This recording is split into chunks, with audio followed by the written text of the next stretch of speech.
Oh, hi guys, Emma again. Welcome back to the spare room. We're going to have a look at some bits of this little Miller's Falls lathe that needs a little bit of work. As you can see, it's pretty basic. That's your headstock, and the last guy's given it a coat of paint, sort of, over all the dirt and stuff. And it's just a scratch with a screwdriver around the corners, and most of that's come off. So I think we're going to end up putting some decent paint on it. I've been and had a bit of a look around, and I've pulled this apart. This is the spindle. Some idiot has chopped some meat off the end of that spindle, which is a bit of a pity because the rest of it's really good. We're going to fix that, but that's got a burr on it that's pretty bad and that won't screw on. So I'm going to stick that in the lathe and clean it up in the launch. And probably between centres we're going to give this pulley a bit of a clean up too. Went looking for some bolts, and it's going to make some little thumb screws that look like these to go in here. But this thread's 1/4 inch 24, which is obsolete SAE or UNC thread form from like 150 years ago. So I'm guessing I'm going to have to make one of them at some point. This is the bolt that's been in the headstock, and that's pretty lousy, so I've gone and put a new bolt and square nut to go on that, tidy it up. We'll clean some of that cad paint off before we paint it. The letters off the top, and that'll look alright, and it'll do the job. It'll be nice and strong. Not going to break it. I did manage to replace this awful bolt, which was in the tailstock end holding the legs together, and found the genuine one. Look there, that's a countersunk screw, and it's down nice and flush. When we put the tailstock on, it goes back over the top of that, which is really good. It's the way it should be. So we've sorted that out. So next job, really, there's two of these missing, which are a little bush that go underneath the bed to clamp these down, and there's two of these missing, which are the little hand thumb screws that go on the bottom. They go together like this. So we need to cast a couple of them up, and brass will probably do because that's easy to do and they'll look nice and tidy, and they've got paint on them anyway.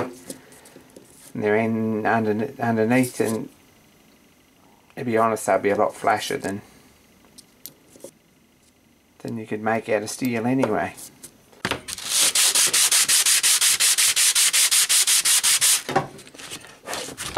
Now, there's a reminder goes in here that I'm not a woodworker, so anyone who is a woodworker, probably be best to look away now.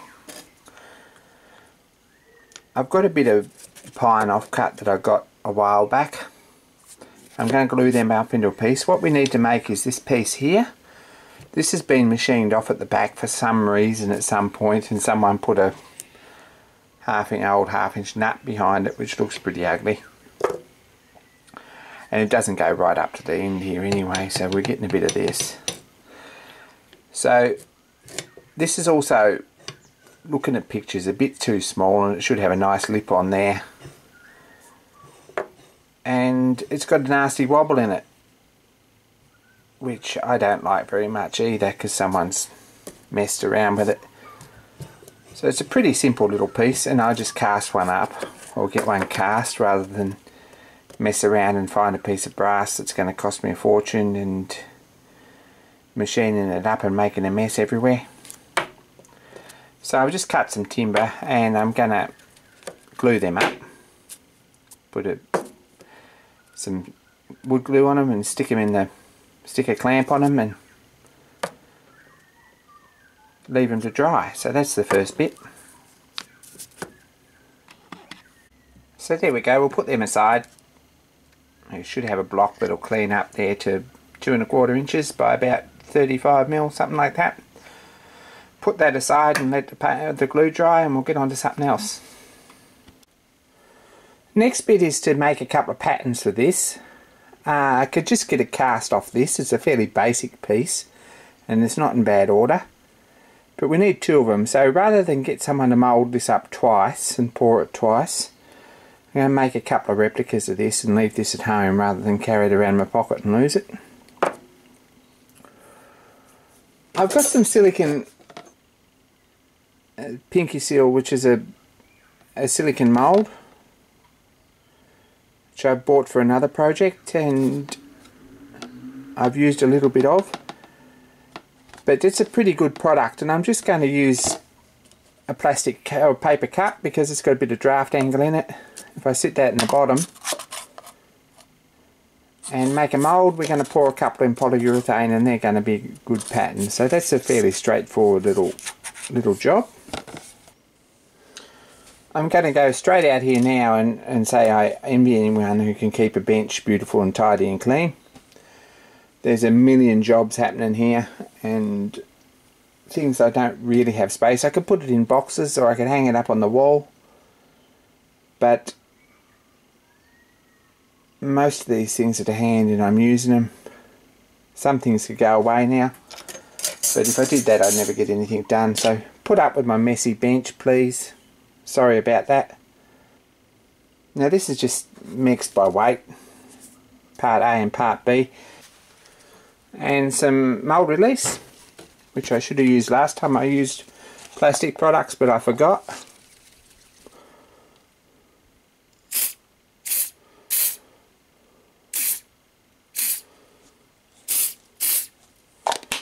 Let's sorted that. So that's covered in there. We're going to let that dry, and I'm just showing this to just sort of give you some idea that there are other ways. My dad would say there's more than one way to skin a cat. This is probably the easiest way to make a mould of an existing piece and make a casting off it. This stuff says about 20 minutes and that seems to be about right, so I'm going to give that 20 minutes to set and we'll demould him and see what it looks like.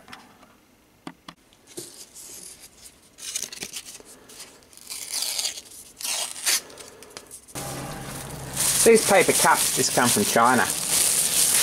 You can buy like a stack of them 2 foot tall for about $2 with free postage. I don't know how they do that, but I got a few of them and they're good for mixing paint and stuff.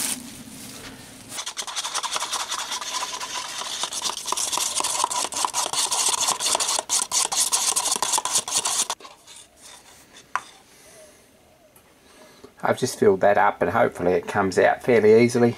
You can run a tap through it if it doesn't. It's pretty dirty in there, so that'll save putting some modelling clay or something in it to give us the shape. So that's cast, and that's the second one. So we've got our patterns for those. I want a bit of a file off on the bottom. Clean up, they're done. And where's the original? So back onto this little faceplate pattern. This hasn't quite cleaned up here, but this is the small end. What I'm going to do, I've set it up in the four-jaw and I've just faced the end of it nice, or sort of nice. I think nice might be a bit ambitious actually for what I've done there.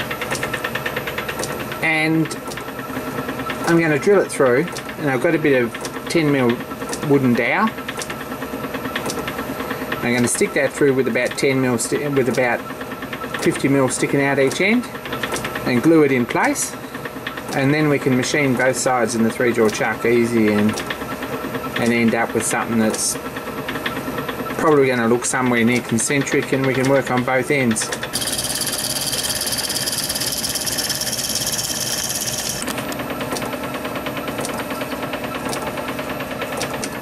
So the glue's all set, and that's what we got set. What we got, we've got a block here that's going to machine down into that little faceplate. This is on a piece of dowel that's glued up, and we can cut that off later and put a bit of filler in it. No one will ever know. It's just in a collet in this end, and it's got a centre in this end to support it. And I'm going to clean it up.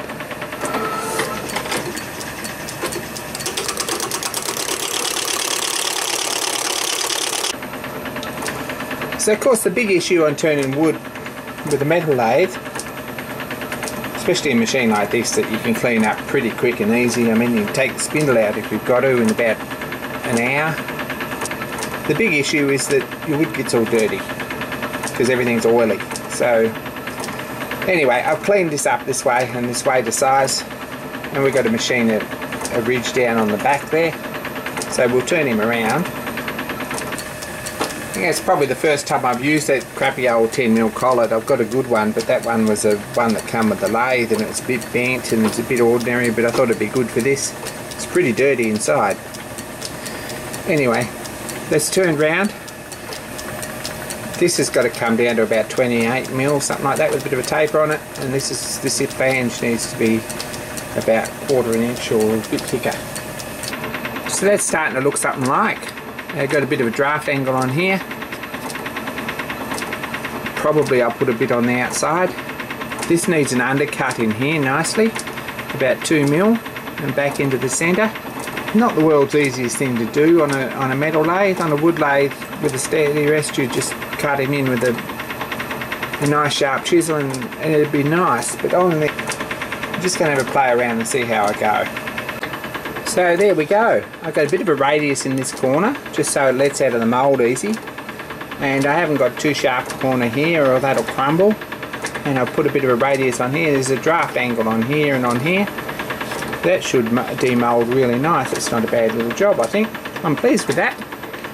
So the only thing really left is to take it out and cut these dowels off and give it a coat of paint. So there's one more pattern to make, and I've been procrastinating this one. This needs to be a split pattern really to be any good.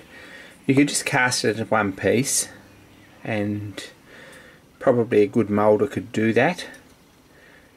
The issue with that is you're going to end up with a nasty parting line, and it's not going to be quite in the middle, and 10% out is going to really wreck this piece. So we need a split pattern. And I glued up a couple of bits of plywood with a bit of paper in between. Hopefully I'd be able to get them apart later. That was one option. And it's a sort of a triangle thing, so I'd have to machine this and bore that and then machine this piece to fit, and it's all funny curves and things. Not really liking that option. I've been putting that off. I got up and had a shower and did some CAD work and painted some letters and walked around outside and come back and thought, well, I've got to do this. So the easiest way probably to make a split pattern out of this is to do it in 2-3 procedures. The first one I think is just to get a piece of dowel or a bit of aluminium or something and drill that through there and put a pin on it so that it's attached and glue it on so we can clean it off later, and then set it up in something and pour some silicone rubber around it and pour one in polyurethane. We'd have an exact copy then. Hold in the vise and file it off to exactly halfway. We'll clean it off to exactly halfway. That wouldn't take very long. First job, I guess, is to make some sort of an extension here for a couple of reasons. One is so that we've got somewhere to put the trenches through the mould for the brass to flow. Another one is so that we've got something to hold it in the lathe while we drill it and tap it. So I ended up putting a brass pin through here. This is a system that I use a lot for mending trophies and things made out of resin and plastic. And it's just super glued it together into the wood, and I just machined a piece of dowel there I got a bit of dowel and clean the end of it up in the lathe and saddle it all together. So we've got something there that's probably going to work. That really needs to be suspended nicely in some silicone rubber. So that's the mould ready to go. That might work. It's not touching the sides or anything anywhere. And it's not going to use a whole lot of stuff because it's pretty close to the bottom and the sides. I'm going to go ahead and mix up some silicone and pour in there. Let it set and we'll see what we end up with. So I've poured that and cut it apart, and I've got sort of a mould, but it's not bad. And I've cast 2 of these and filed them down halfway. So we've got a, if we line these up nice, we've got a split pattern there, which should be okay. It's only a tiny little bit, and I'm a bit nervous about this, but it needs a couple of pins in it. And I reckon we'll call that done. So anyway, that's our pattern's made. This one's finished. I've just put a couple of brass pins in that one, so it all just pops together nice. That should be alright. It's not a bad little pattern maybe. I hope that works. Time will tell. Hopefully on Sunday I'll get up to get these all these bits cast. This is our little faceplate. It's a fairly basic little job. Just goes on there. It's a bit more business-like than the bit that it had. And those two. Have a look here at the bed. This is how it all goes together underneath. This is fairly basic, you can see. There's cast iron. But that just bolts up. Found a couple of coach bolts for there, and we can slip that off there like that, so they're all looking pretty good. Anyway, that's it for part 2. Next time we're going to get in and do a bit of painting and cleaning up. You notice we've already started that, and see if we can get this thing finished and operational again. Thanks for watching, guys. Don't forget to subscribe and hit the like button. And more soon.